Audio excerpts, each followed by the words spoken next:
Hi, I'm going to read this story called The Tooth Fairy. Once upon a time, there was a clever little pig named Peppa. She was very proud of her teeth.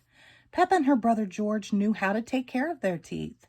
They brushed them every morning and every evening. Grunt, grunt, brush, brush. Peppa and George loved playing dentist. Peppa would pretend to be the dentist, and George would be her assistant. George's toy dinosaur was the patient. "What lovely clean teeth you have, Mr. Dinosaur," Peppa smiled. "Grrr," said George.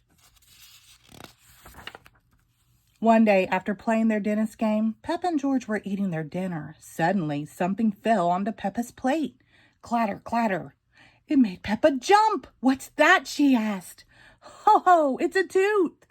Daddy Pig laughed. "But where is it from?" asked Peppa.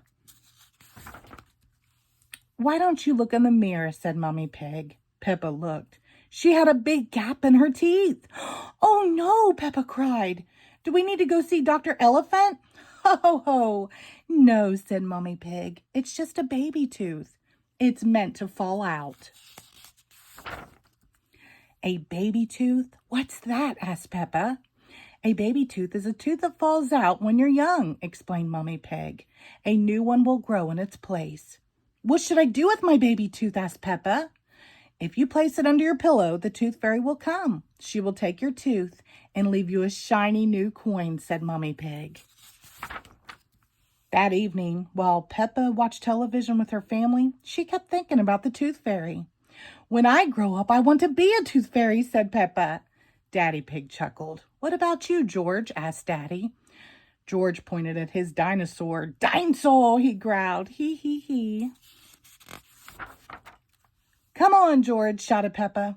"We don't want to miss the tooth fairy." They both ran up the stairs to get ready for bed.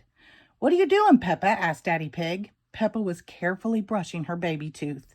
"I want it to be nice and clean for the tooth fairy," said Peppa. Snort, snort. Peppa tucked the tooth under her pillow. "Are you sure the tooth fairy will be able to find it?" she asked. "I promise," said Mommy Pig. "Just you wait and see. Good night, Peppa and George." "Good night, Mommy. Good night, Daddy. Hee, hee, hee." "I'm going to wait up all night for the tooth fairy," Peppa said. "George, let's not go to sleep." George smiled and nodded. Peppa waited and waited.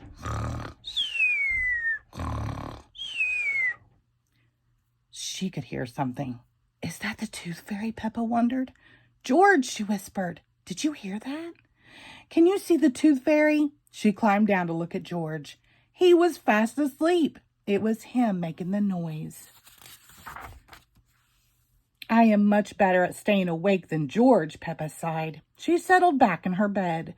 After a while, her eyes started to close. She quickly opened them again. "I am going to stay awake and see the tooth fairy," Peppa said to herself firmly.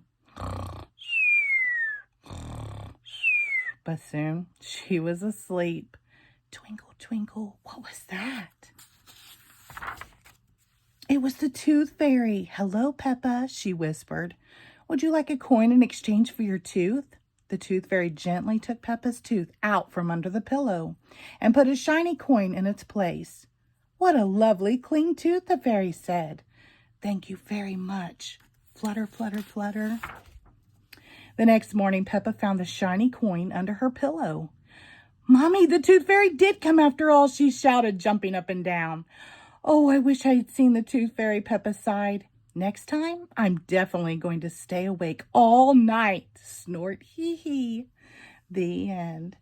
Thank you.